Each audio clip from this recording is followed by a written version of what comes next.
I never believed betrayal could slip so quietly into a house. I always imagined it would come like thunder, loud and impossible to ignore. But when it came for me, it arrived as a scent sweet, foreign, clinging to Eduardo's shirt when he walked in past midnight. I sat at the kitchen table, my coffee long cold, my eyes following him as he dropped his jacket carelessly on the chair. He muttered about clients, about late dinners, about work that never seemed to end. I nodded, but inside my chest something shifted, a small crack.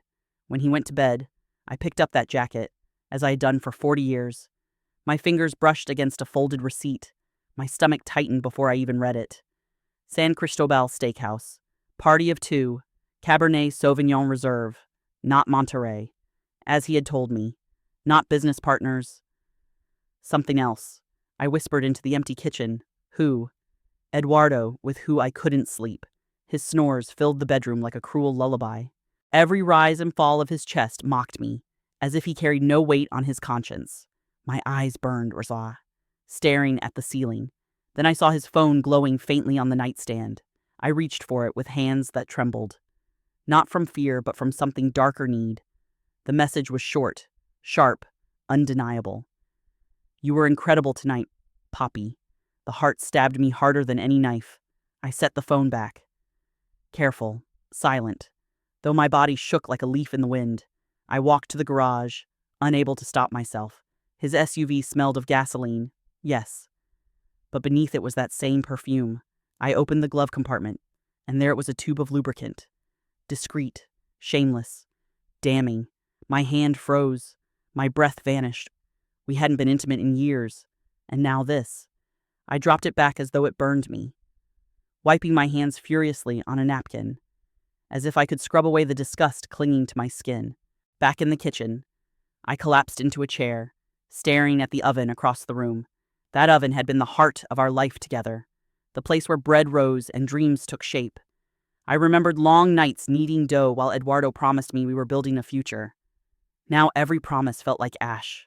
At dawn, I served him breakfast like I always did. Eggs, toast, coffee. He didn't even notice my silence. He kissed my forehead before leaving, as though nothing had changed, but everything had. The moment the door shut, I pressed my hands to the counter until my knuckles turned white. My voice trembled, but I forced the words out, sharp and steady. If you think you can humiliate me, Eduardo, you are wrong. You chose the wrong woman. I knew I needed proof. Suspicion wasn't enough. I remembered Teresa, my neighbor, once mentioning a private investigator. That afternoon, I called her, my voice shaking but determined. She gave me the number, and within hours I sat across from a man named Tomas in a quiet cafe. I showed him the photos I had taken, the receipt, the message, the lubricant. My voice cracked when I spoke. I need to know the truth, all of it. Tomas nodded, his face unreadable. Give me a few days. Senora Clara, I'll bring you what you need. Walking home, the world felt different. Children laughed in the plaza, couples strolled hand in hand, vendors shouted their wares, and yet I walked through it all like a ghost, carrying a secret too heavy for anyone to see. That night, I didn't cry. I stood by the bakery oven, watching the flames dance, the fire reflected in my eyes, burning away the woman I had been. In the silence, I whispered to myself, suspicion has become certainty, and certainty will become revenge. 3 days. That's how long I carried the weight of suspicion inside me, like a stone pressing against my ribs. Every time my phone buzzed, my breath caught in my throat, and when the call finally came, I knew my life was about to split in two. Senora Clara. Tomas's voice was steady, but heavy. We need to meet. Café de los Arcos. Noon. Come alone. I sat across from him at a corner table, my palms damp against the porcelain cup I could barely hold. His laptop was open between us, the glow of the screen casting hard shadows across his face. I wish what I found was nothing, he began, but you deserve to know the truth. He turned the screen toward me. Photographs. Eduardo in his gray shirt, stepping out of a restaurant, and at his side, Valeria, my daughter-in-law, my Daniel's wife. For a moment, I couldn't breathe. My vision blurred. I gripped the edge of the table until my knuckles ached. No. The word escaped me. A broken whisper. Not her, But there was no denying it. There they were, walking hand in hand, his eyes lit with the kind of joy he hadn't shown me in years. Tomas's voice was quiet, but relentless. This wasn't a single dinner. I followed them for days. Restaurants, cafes, even a hotel downtown. They act like lovers. He clicked again. Another photo. Eduardo opening the door of a law office for Valeria. Her smile was radiant, her hand brushing his arm in a gesture too intimate, too rehearsed. And then Tomas's words delivered the killing blow. I overheard them speaking about contracts, about a bakery chain. Your bakery. Senora Clara. The room spun. I tasted iron in my mouth where I had bitten my lip. Betrayal wasn't enough for them. They wanted to erase me completely. My marriage, my dignity, my life's work. Memories flashed unbidden. Valeria laughing shyly at family dinners. Her soft thank you. Mama when I welcomed her into our home. I had believed her awkwardness around Eduardo was discomfort. Now I saw it clearly. It had always been calculation. My chest heaved, worked, but tears refused to come. Instead, a sound rose in my throat, half sob, half bitter laugh. Tomas leaned forward, his eyes sharp. You must be careful. They are not only betraying your marriage. They are plotting to take everything you built. I raised my chin slowly. My voice was low, steady, foreign to my own ears. Then they will learn what it means to betray the wrong woman. That night, I spread the photographs across the bakery counter like shattered glass. Eduardo's face, Valeria's painted lips, their shadows crossing mine. I stared until the images blurred, the grief inside me twisted into something sharper. Rage. For 40 years, I had been the quiet wife, the steady baker, the patient mother, but no more. The truth Tomas had delivered was unbearable, yet it gave me power. In the morning, I served Eduardo breakfast as always. He didn't notice the way my eyes lingered on him, memorizing the lines of his face, not as my husband but as my enemy. Long day ahead, he muttered, buttering his toast. Yes, I replied, forcing a smile. A long day indeed. When he left, I whispered into the empty room, enjoy your lies, Eduardo. I am already preparing your truth. Later, I confided in Teresa. I carried a basket of pastries to her house, but inside my purse was the flash drive Tomas had given me. I told her everything in a low voice. My words sharp and shaking, her eyes widened, then hardened. She clasped my hand. You are stronger than you think, Clara. Do not let them take what is yours. Her faith in me steadied the fire already burning in my chest. That night, Eduardo returned late, whistling softly, a smile tugging at his lips. He poured himself a glass of wine, his phone buzzing in his pocket. He checked it, smirked, and slipped it away. I watched him from the shadows of the living room. He thought I was blind. He thought I was weak. But as I stood there, my eyes caught the faint glow of the oven in the bakery below. Flames licked the trays inside. Steady, relentless, unstoppable. So was I. Eduardo had no idea, but his curtain was about to rise, and I would be the one pulling the strings. I could no longer live in limbo. The photographs, the receipts, the message on Eduardo's phone, they had cut me open, but they had also stitched something new inside me, a resolve harder than steel. If Eduardo and Valeria thought they could humiliate me in silence, they were wrong. I would not be erased quietly. No, I would write my vengeance across the sky in smoke. The idea came to me when I remembered the tube I'd found in his car. That slick, mocking object, the evidence of their secret. It was almost poetic. If they used it to hide their affair, I would use it to expose them. In the garage, the air smelled faintly of gasoline and betrayal. I slid into the driver's seat of Eduardo's SUV, my fingers steady as I opened the glove compartment. There it was, waiting, like a serpent coiled in the dark, the lubricant. I lifted it, turning it under the dim light. My heart no longer raced with shock. Instead, it beat with ruthless calm. From my apron pocket, I pulled out the tube of industrial superglue I had hidden days earlier, unscrewing both caps. I worked slowly, carefully, drop by drop, until the lubricant was replaced with glue that would cling like chains. When I sealed the cap, it looked untouched, innocent. I slid it back exactly where it had been, shut the compartment, and whispered into the silence, this is only the beginning, but glue alone would not be enough. Their disgrace needed witnesses. Daniel needed to see the truth with his own eyes, even if it shattered him. That night, as I stood in the kitchen, the oven's glow flickering across my face, another idea took shape. Smoke, not fire that would consume the house, but just enough to send black clouds billowing into the street, summoning neighbors, summoning firefighters, summoning my son. I retrieved an old skillet, half filled it with oil, and set it on the back burner. I tied a thin string to the igniter, threading it across the counter to the open window, attaching it to a tin can weighted with coins. A gentle pull would spark the burner. The oil would hiss, and smoke would rise like a beacon. I tested it once. The flame caught quickly, licking the pan's edge, the smoke curling up in thick black ribbons. My pulse quickened. Not with fear, but with grim exhilaration. I extinguished it and fanned the air, smiling through the sting in my eyes. The trap was ready. In the morning, I rehearsed my performance. Over breakfast, I told Eduardo. Tomorrow, I'll be traveling to Monterrey. A contract for the bakery, I may be gone all day.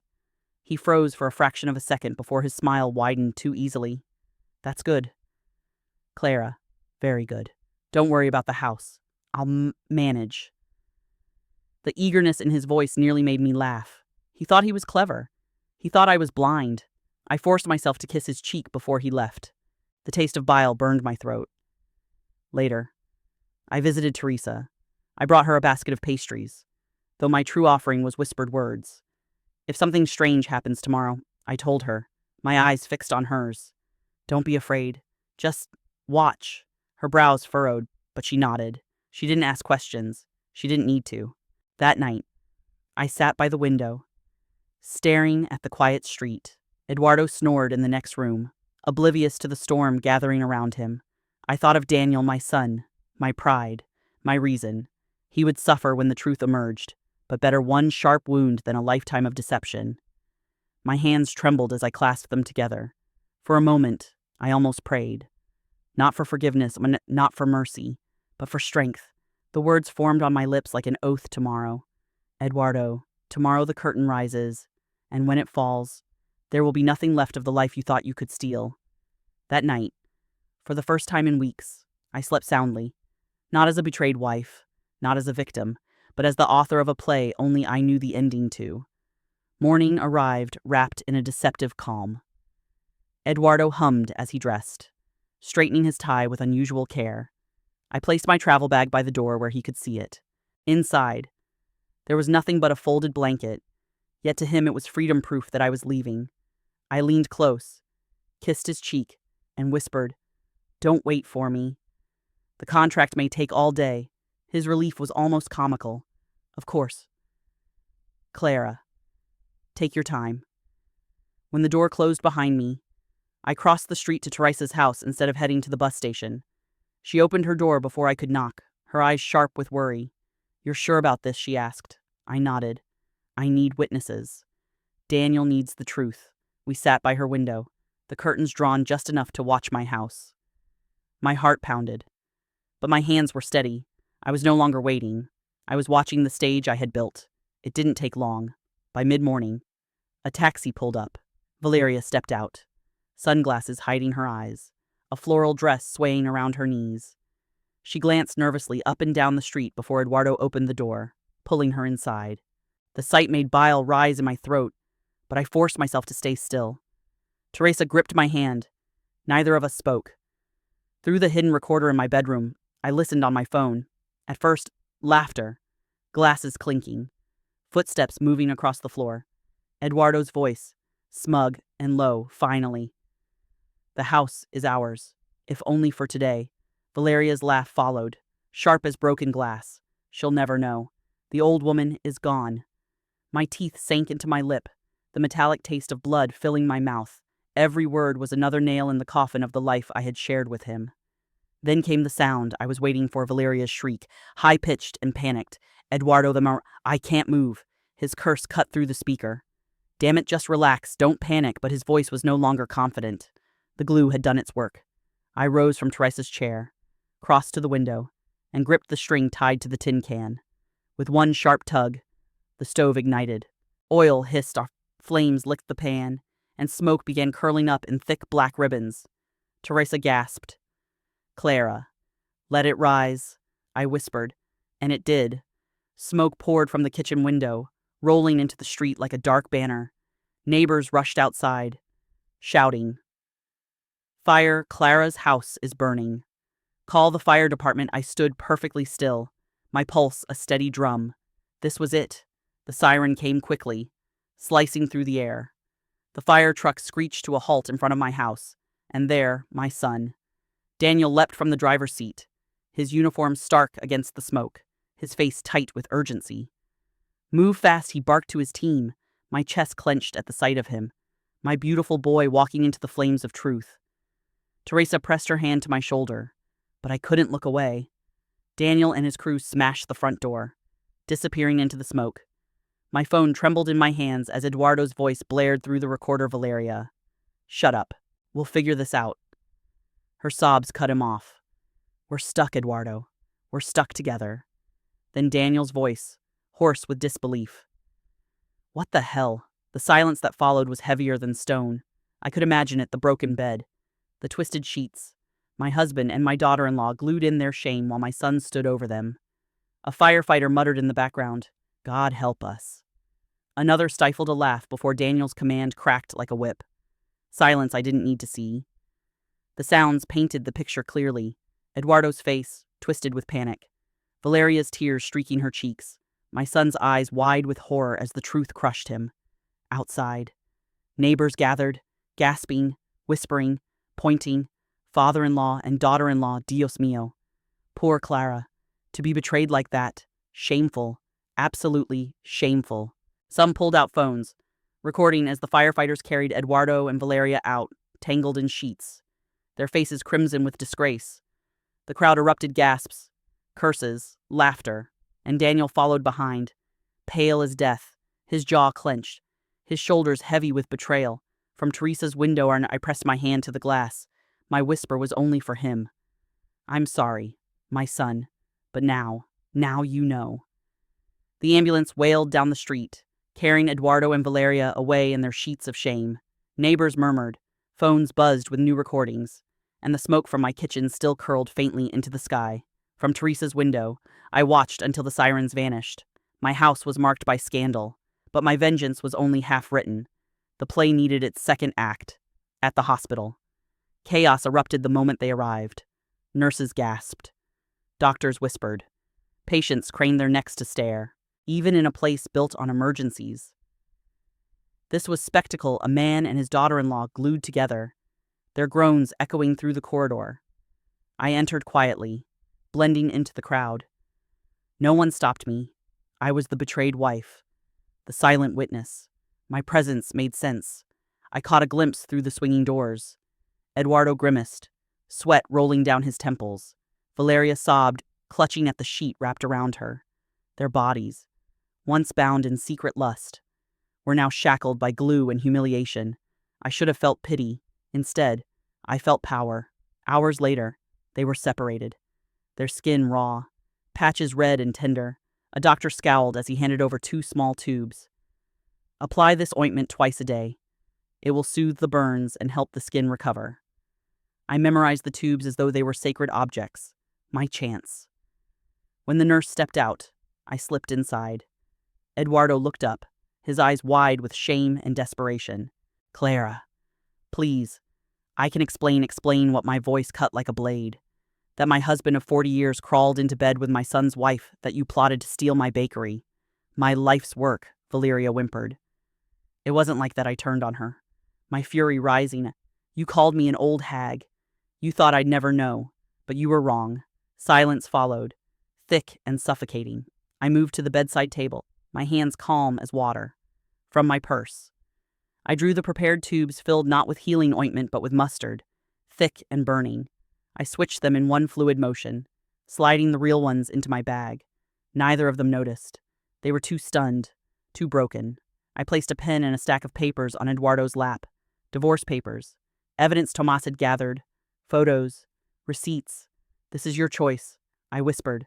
Sign, or I will ensure every photo, every video, every word spreads farther than you can imagine. His hands trembled, but he didn't pick up the pen. Not yet. The nurse returned, cheerful, oblivious. Time to apply the ointment. You'll feel relief right away. She handed the tubes to Eduardo and Valeria. I stood at the foot of the bed, arms crossed, watching. Valeria squeezed a generous amount into her palm, spreading it across the angry red marks on her skin. At first, she sighed, then her face twisted. It burns, she shrieked. Oh God, it's burning, Eduardo panicked, smearing the paste onto his chest. Within seconds, he too howled in agony. What is this fire? My skin, Clara. Help me. Doctors rushed back in, confusion spreading like wildfire. Nurses scrambled for water, neutralizers, anything to calm the chaos. Patients gathered at the door, whispering, laughing, recording. Whispers rose through the corridor. Did you hear they hurt themselves again? First glued together. Now this, Dios mío. Poor Clara, to be betrayed like that. Phones filmed as Eduardo writhed. Valeria screamed, and nurses shouted. The humiliation doubled, then tripled. Carried by every mouth, every camera, I stood unmoved. The world saw disgrace. I saw justice. When the chaos subsided, Eduardo lay pale, drenched in sweat. Valeria sobbed quietly, her voice hoarse. The doctor's glare was sharp. If you don't follow instructions, we won't be able to help you again. I stepped forward.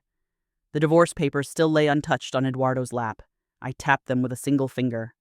Sign, I said softly, but my tone left no room for refusal.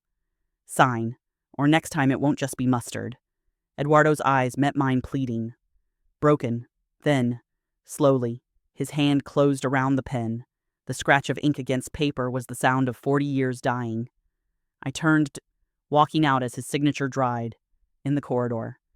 Daniel stood waiting, his uniform still dusted with soot from the fire. His face was pale, his shoulders heavy.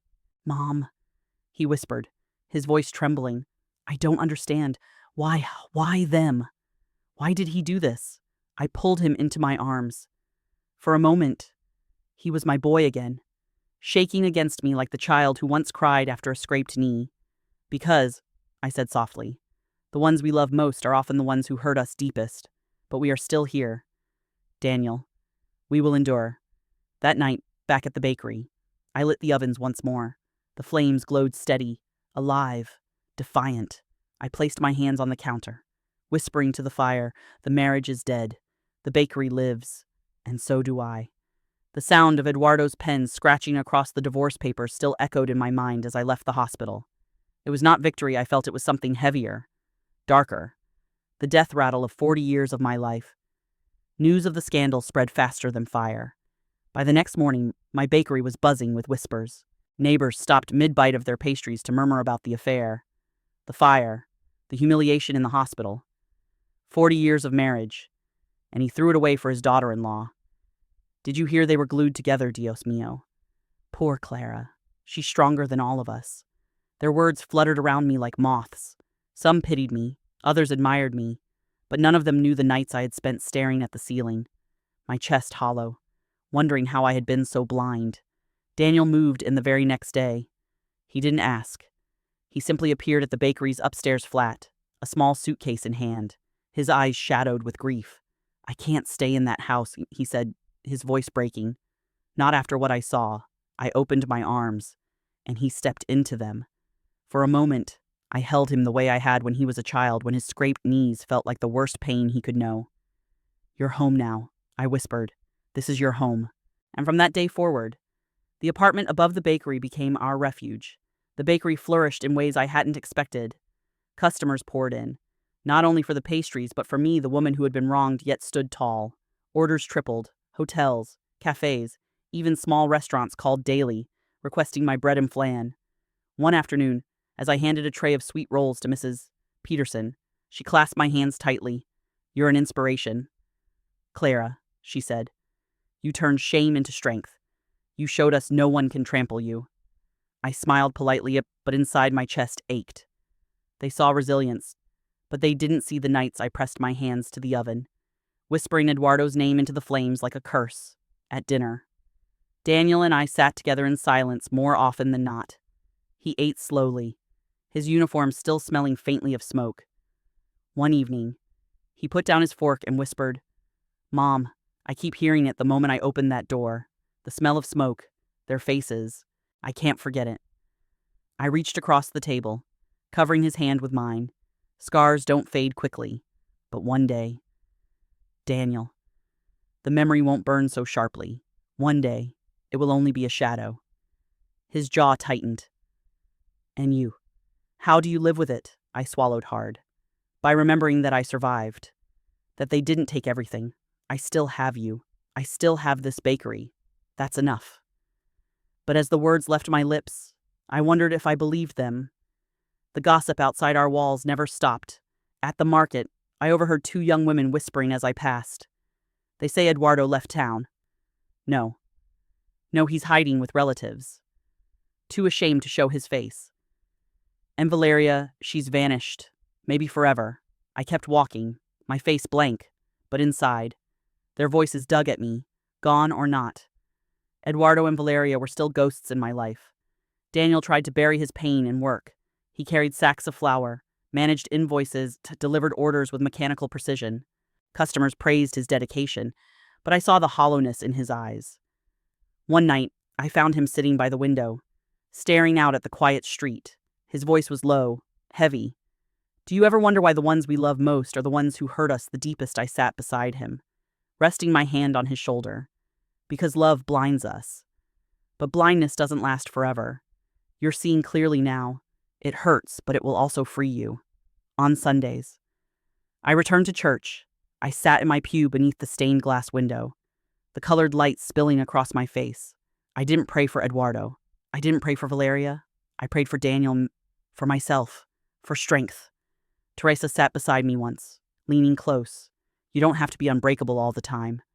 Clara, even strong women need rest." I smiled faintly, but inside I knew rest was a luxury I couldn't yet afford. Weeks passed. Eduardo disappeared completely. Valeria too. The city moved on to new scandals, new gossip. But for Daniel and me, the echoes never left. Some nights, I woke to the sound of his muffled sobs through the thin walls. Other nights, I woke to silence so heavy it pressed against my chest. I would creep to the kitchen, light the oven, and watch the flames. "You tried to destroy me," I whispered into the fire. "But I'm still here, and I'm not done. Healing is not loud. It does not come with applause or banners. It creeps in silently, the way dawn seeps into night." I realized this one morning when I found Daniel already at the bakery, kneading dough with a steady rhythm. His sleeves were rolled up. Flour streaked his hair, but his eyes no longer looked hollow. "Couldn't sleep?" I asked, leaning on the doorway. He gave me a small smile, fragile, but real. "Didn't want to sleep. I wanted to work." For weeks, he had been walking like a ghost, a man carrying ashes in his chest. But that morning, as he pushed the dough beneath his fists, I saw something new: determination. The bakery had become our therapy. Customers came in waves, their chatter filling the room, their laughter spilling over the counters. Some came to taste, but many came just to look at me, to reassure me, or maybe to reassure themselves that betrayal could be survived. One woman clasped my hands as she picked up her cake order. "You're proof, Clara. Proof that we can rise again." I smiled, but the truth was different. Rising again wasn't a single act. It was thousands of small choices, every day, to keep moving, even when the past clung like smoke. Daniel began staying after hours, experimenting with recipes. Once, I found him bent over the counter, scribbling notes beside a tray of conchas. "What are you doing?" I teased. "Changing the filling," he said, his eyes lighting with rare excitement, "adding guava. Something different." The pride that swelled in me nearly broke my chest. He was finding his own place in the bakery, not as my son hiding from pain, but as a man carving his future. Still, nights were harder. I often woke to the echo of Eduardo's voice, or the memory of Valeria's laughter. Some nights, I saw Daniel staring at the ceiling, the silence between us thick as smoke. One evening, as we washed dishes together, he said, "Do you ever miss him after everything?" The question pierced me. I set the plate down slowly. I missed the man I thought he was. But that man never truly existed. Daniel's shoulders slumped, but his nod was heavy with understanding. Church became my second refuge. Each Sunday, I sat beneath the stained glass windows, the colors spilling across my hands like blessings. I no longer begged for strength, I thanked God for the strength already inside me. Teresa often joined me. One morning, after Mass, she whispered, "You look lighter, Clara, as if you're finally breathing again." I touched my chest, surprised by the truth of her words. Breathing again. Yes, maybe I was. The community wrapped around me in unexpected ways. A local school invited me to teach baking to their students. Standing in that bright kitchen, watching children laugh as flour dusted their cheeks, I felt something I hadn't in months: joy. Their innocence healed me in places even the bakery's fire couldn't touch.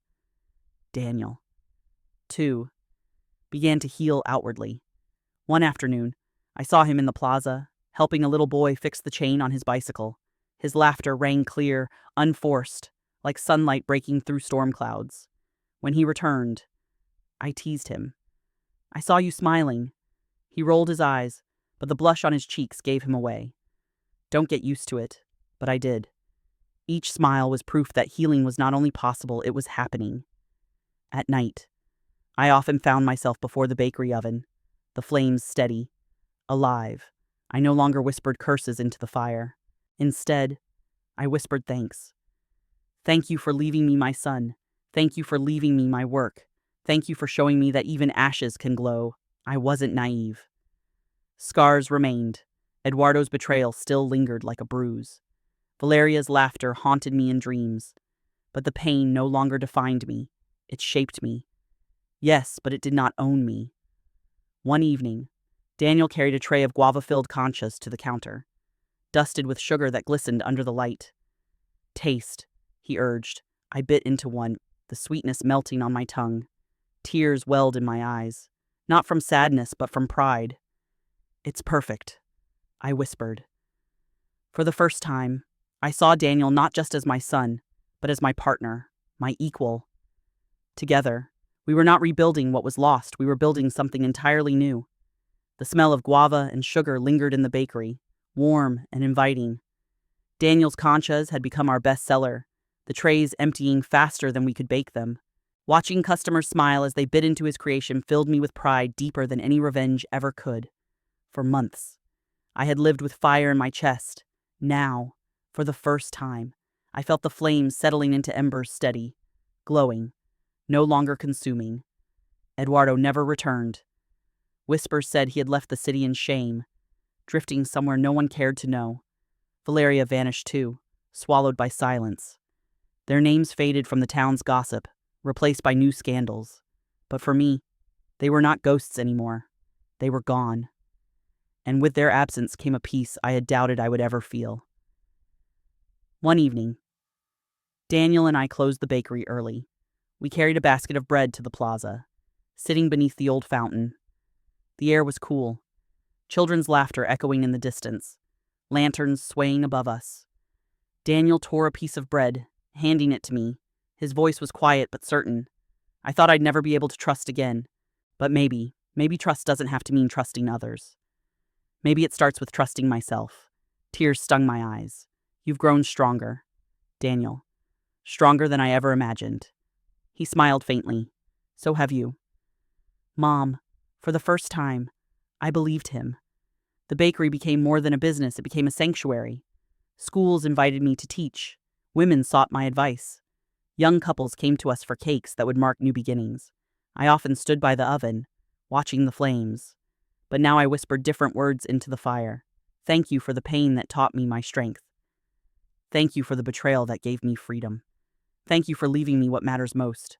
At church, the priest spoke of forgiveness. I realized I didn't need to forgive Eduardo or Valeria. What I needed was to forgive myself for not seeing, for not acting sooner, for blaming my heart when it had only tried to love. I lit a candle that Sunday, not for them, but for me, for Daniel, for the life we were shaping together.